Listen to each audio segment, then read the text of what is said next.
안녕하세요. 오늘은 황대건 선생님 모시고 말씀을 좀 청하도록 하겠습니다. 시대전환의 길을 묻다 두 번째 시간을 좀 가지려고 하는데요. 야생초의 저자이기도 하고 또 오랜 누명으로 이제 13년 정도 그죠?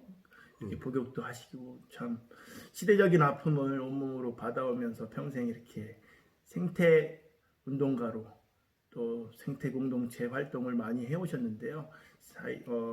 우리 황대건 선생님 모신 이유는 코로나 이후에 어떤 세판짝이라고 할까요?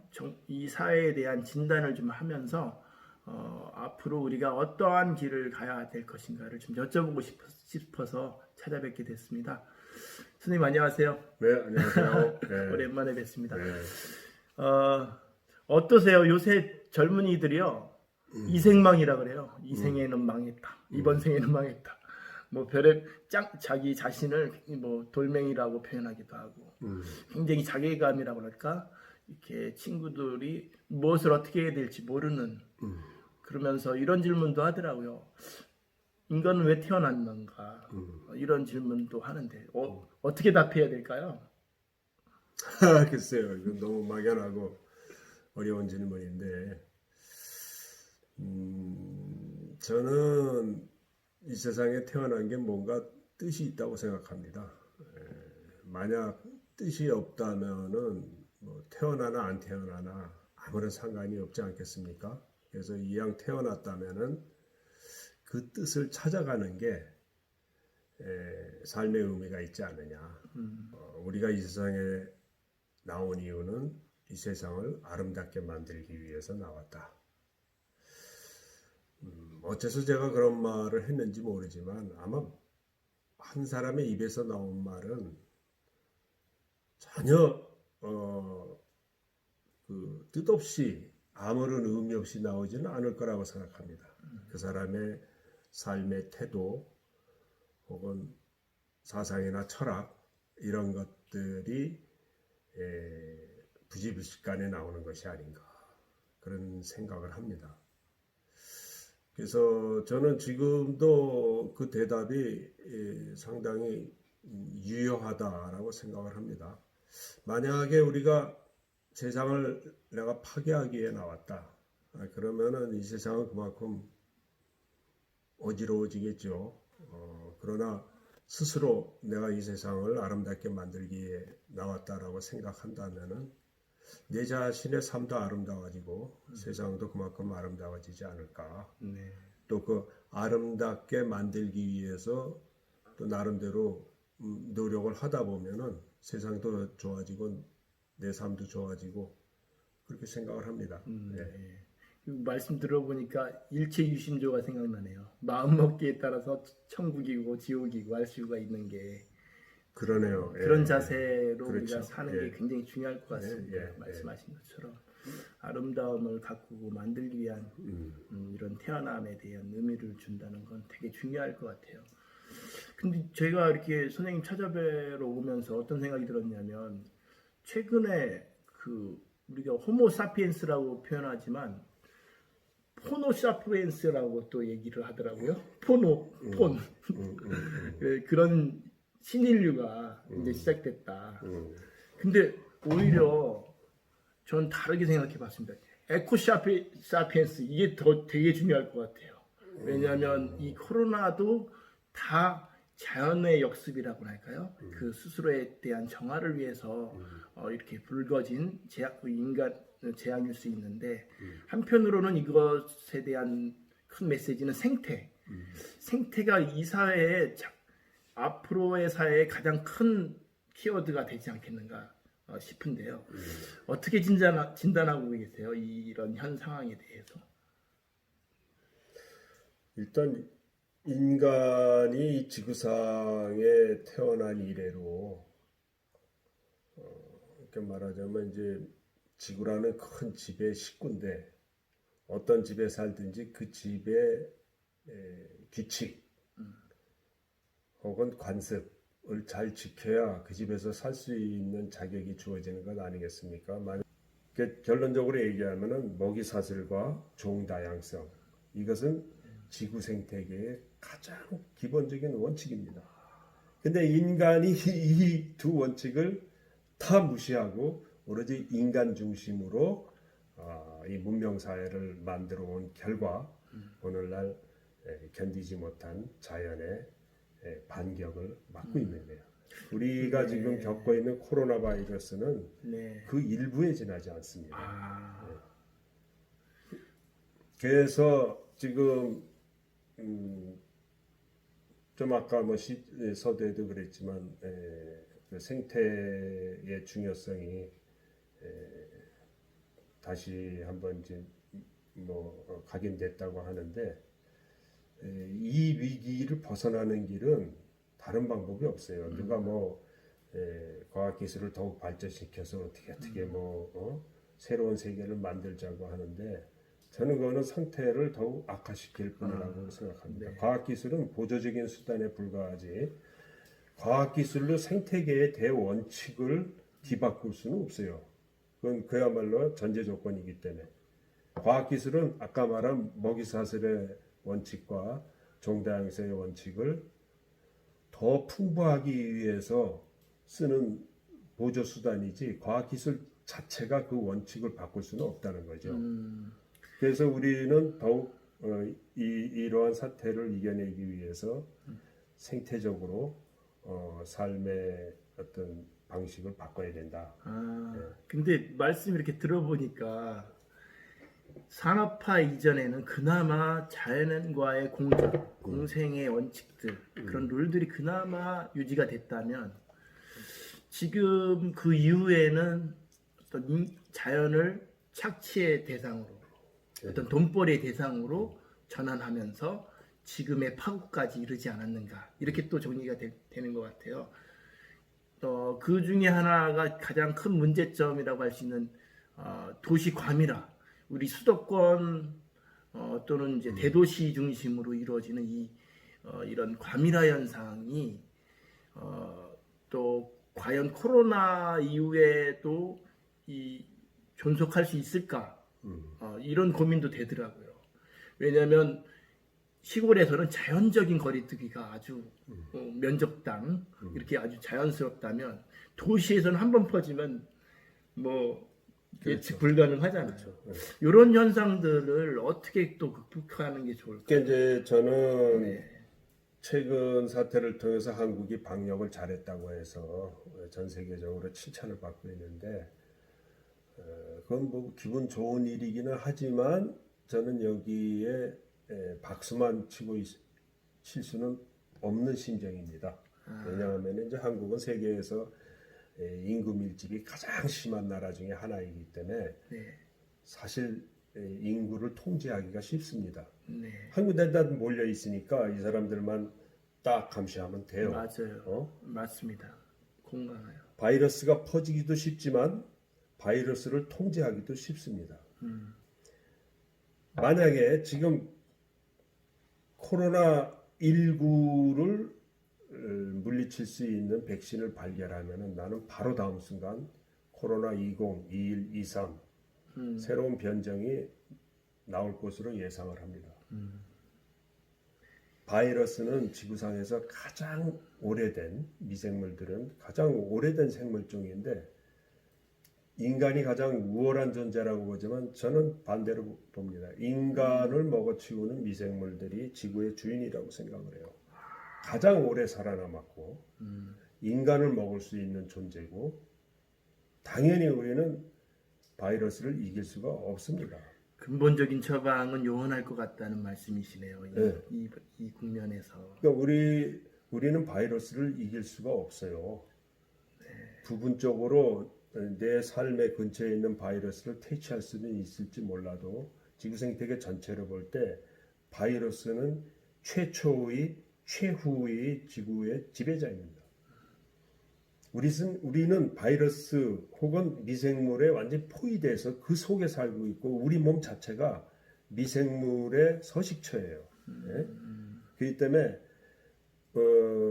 우리가 해야 하는 일은 물론 우리 건강을 해치는 세균이나 바이러스를 퇴치하는 것도 중요하지만 그 각종 미생물들과 공생하는 지혜, 공생하는 지식, 이걸 발전시키는 것이 더욱 중요하다고 생각합니다. 그러면 지금 말씀하신 건 코로나 이후에 이런 세판짝이라고 할까요? 미래 문명 사회의 앞으로의 방향들을 좀 더 좀 정리를 해보자면 어떤 얘기를 좀 나눌 수 있을까요? 제일 지구가 망하더라도 어느 한 그루의 나무를 심겠다. 그러면 한 그루의 나무 심는 사람은 불행하냐, 고통스럽냐, 이 문제를 따져야 돼요. 놀고 먹고 즐기는 거는 물론 즐겁다고 볼 수 있겠지만 그 사람들의 마음의 내면 세계는 불안함이 있지. 그 공포가 있지. 그 공포를 이겨내기 위해서 놀고 먹고 마시고 그러는 거예요.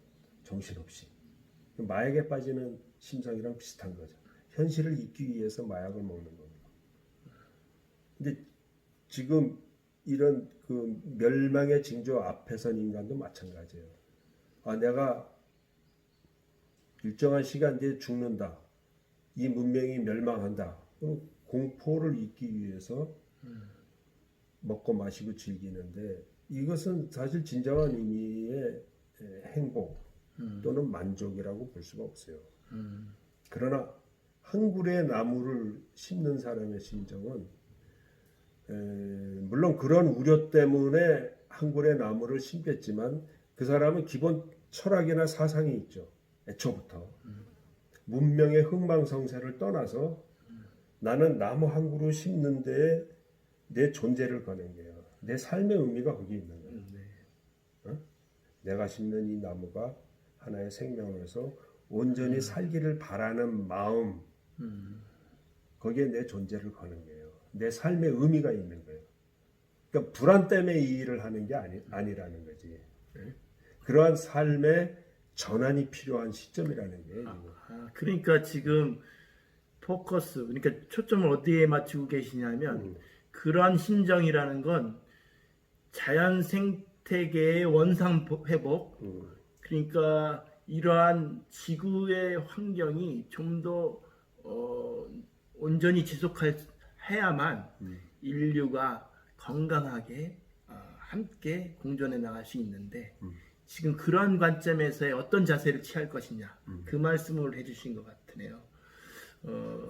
내가 좀 아까 얘기했지만 이건 위기 상황이기 때문에 그렇게 해야만 된다라기보다는 태초부터 어떤 생물종이라든지 이 지구상에 태어나면 그 생태계의 법칙을 지키면서 살아왔다면은 그것이 바로 나무 한 그루 심는 심정이었을 거라는 거죠. 이 위기 때문에 이게 갑자기 와서 툭 떨어진 삶의 태도가 아니고 원래 그렇게 살아왔었고 또 그런 태도로 사는 것이 올바른 것이었는데 이게 새롭게 조명을 받는다고 얘기를 해야겠죠. 그러니까 우리가 도시에 살건 시골에 살건 어떤 마음으로 살아야 될 것이냐 그 그렇죠. 기본적인 그런 베이스는 우리가 안고 갈 때 이런 사회 문제 또 지구 환경의 문제가 좀 더 가까이 좀 해결이 될 수 있는 그런 요소가 있다고 볼 수 있는 그런 마음 자세가 기본이고 이제 그거를 뒷받침해주기 위한 여러 가지 정책적 배려라든지 사회적 행동 이런 것이 같이 맞물려 돌아가야겠죠. 하지만 코로나 국면 이후에 언택트라 그러죠. 이렇게 비대면 사회로 많이 흘러가고 있는 상황인데요. 사람들의 의식의 각성이 웬만큼 일어나고 있지는 않나요? 그러니까 이게 왜 생태하고 연결될 수밖에 없는지 이제 보편적 다수가 그런 인식을 좀 갖고 있지는 않나요? 당연히 일어날 수밖에 없죠. 일본의 예를 들어보면은 일본이 후쿠시마 사고가 일어나기 전까지는 국민의 70%가 핵발전소는 유용한 거다, 좋다, 더 짓자 이런 그 핵발전소의 찬성 의견이 높았어요. 사고가 터지고 나서 여론조사를 했더니 역전된 거 아닙니까? 70%가 핵발전소는 안 되겠다. 그러니까 그 사고가 그만큼 대중들의 심리에 영향을 끼쳤다는 거거든요. 지금 코로나 바이러스나 기후 이상도 그렇습니다. 이건 사람들이 피부로 느끼는 거 아닙니까? 아마 틀림없이 인식의 변화가 일어날 것으로 생각합니다.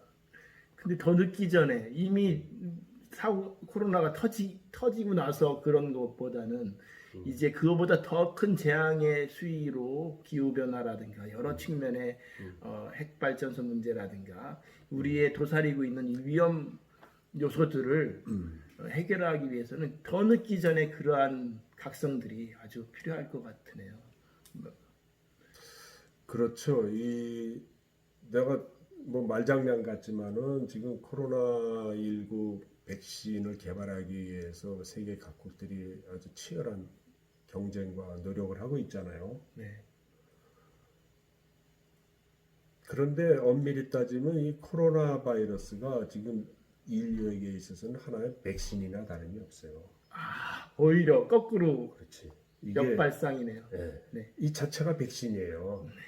지금 치사율 뭐 3%가 안 되는 바이러스가 우리한테 온 건데 원래 백신이라는 것은 그 동종의 병원체를 약하게 해갖고 몸에 넣어서 면역력을 길러주는 거 아닙니까? 한 방에 치사율 막 90% 되는 바이러스가 오면은 한 방 맞고 그냥 뻗어버리는 건데 이게 다행히 치사율이 높지 않은 바이러스가 옴으로써 우리한테 일종의 백신의 역할을 하면서 이렇게 살아서는 안 되겠다 하는 경고를 날린 거죠. 그러니까 오히려 저는 이걸 감사하게 생각해야 된다고 생각합니다. 책을 또 내신다고 들었어요. 어떤 내용의 책인지 좀 소개 좀 해주실 수 있을까요? 가볍게. 최근에 나온 책은 이제 이달 말에 나오는데요. 네. 제가 지난 2월 달에 그 35년 전에 맞았던 그 유학생 간첩단 사건을 13년 반을 복역하셨죠? 네, 그랬죠. 그때 당시에. 그때 무기징역 받아갖고 20, 30대. 전부 13년 2개월을 살았는데 35년 만에 재심을 청구해서 무죄 판결을 받았어요. 네. 뭐 저는 그동안 나온 책들을 보면 되게 이제 생태 환경에 관한 것이었는데 일체 정치적 발언을 안 했습니다. 네. 왜냐하면 뭐 언론에는 황대원이 간첩으로 이렇게 나와 있으니까 괜히 내가 정치적 발언을 하면은 또 빨갱이가 또 같은 소리 하네 이런 소리가 반드시 들리니까 요새 또 인터넷 댓글이 얼마나 험악합니까? 그 프레임 아주 스스로도 입에 재갈을 물고 사는 거죠. 네. 근데 생태 환경을 얘기하면은 적어도 빨갱이 소리를 안 하니까. 그러셨군요. 그러나 이제 무죄 판결을 받고 나니까 그동안의 세월을 한번 정리를 하고 넘어가야겠다. 이제는 말할 수 있다. 정리는 하고 넘어가야겠다. 네. 그래서 제가 정부에 의해서 어떻게 간첩으로 조작이 됐는지도 밝히고 네. 그리고 한국 사회가 지난 세기 동안 어떻게 이 반공 이데올로기를 가지고 국민을 이렇게 세뇌시키고 잘못 운영해 왔는지를 분석하는 그런 책을 냈어요. 네. 그리고 결말은 단순히 이제 그런 내부 고발에 끝난 게 아니고 이것이 어떻게 극복이 되어 가는가를 그 촛불혁명 과정을 보여주면서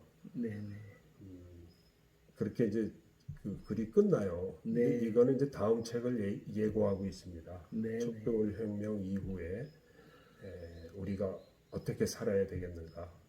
좀 아까 말한 이제 문명에 대한 얘기, 생태주의에 대한 얘기에서 이제 일부 제가 미리 말씀을 드린 건데 결국 촛불혁명으로 엄청난 일을 했지만 사실 이제 시작입니다.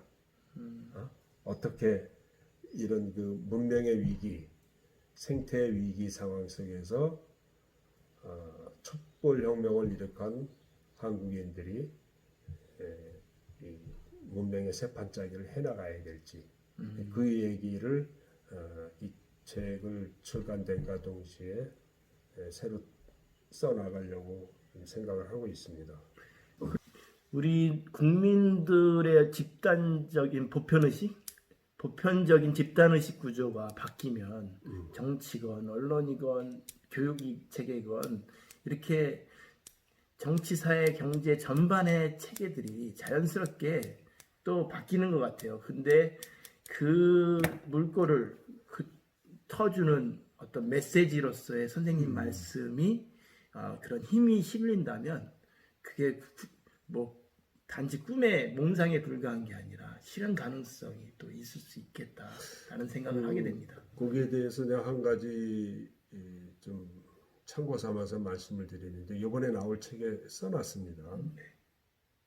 나도 참 불가사의하게 생각하는 측면 중에 하나인데 우리가 이제 그 조선조가 멸망한 이래로 식민지로 떨어지고 오랜 군사 독재 아래서 신음하면서 상당히 오랜 세월 동안 후진국 취급을 받아왔잖아.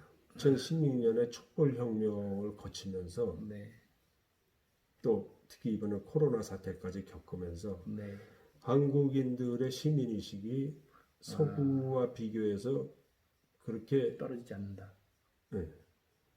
처진 것이 아니다라는 것을 깨우치게 된 거예요. 스스로 국민들 스스로. 가령 이제 그 100만 촛불 시위 같은 거 보면은 100만 명이 길거리에 와서 난리를 치고 돌아갔는데 휴지 한 장 없는 거예요. 이거는 아마 다 서양이건 어디건 상상할 수 없는 일이에요. 예? 놀라운 광경이 펼쳐지는. 근데 이제 그 촛불 혁명뿐만 아니라 그러한 현상이 한국 사회 여기저기에서 막 나타나는 거예요. 이번 코로나 때도 그랬잖아요. 다 놀랬잖아요. 그래서 도대체 이거를 사회학적으로 설명을 할 수 있을까 하고 여러 가지를 궁리를 했는데 내가 그걸 뭘로 설명을 했냐 하면은 그 양자 물리학에 보면은 네, 퀀텀 점프라는 개념이 있어요. 이게 뭐죠? 퀀텀 점프라는 건 이제 퀀텀이라는 거는 이제 양자의 그 움직임인데 보통 상태에서는 양자들이 일정한 규칙 하에 이렇게 움직여요. 네, 근데 어느 특정 순간에 이 점프를 상상할 수 없는 점프를 해버려. 이 임계점에 또 달하면 확 올라가 버리는 그런 식인가요? 그렇게 표현해요. 임계점은 아니고 예측할 수 없는 순간에 어느 순간에? 이 점프를 하거든. 그래요? 네. 예측을 그걸 못하는. 이제 퀀텀 점프라 그러는데, 네, 근데 이건 특수한 일이 아니고 자연 상태 속에서 늘 그런 일이 벌어져. 근데 이게 양자 수준에서 일어나기 때문에 네, 알 수가 없는 거지. 네, 한국의 그 시민인식이 나는 이건 일종의 퀀텀 점프 현상이다. 이렇게 해석을 했습니다. 그러니까 그런 그 의식조차도 네.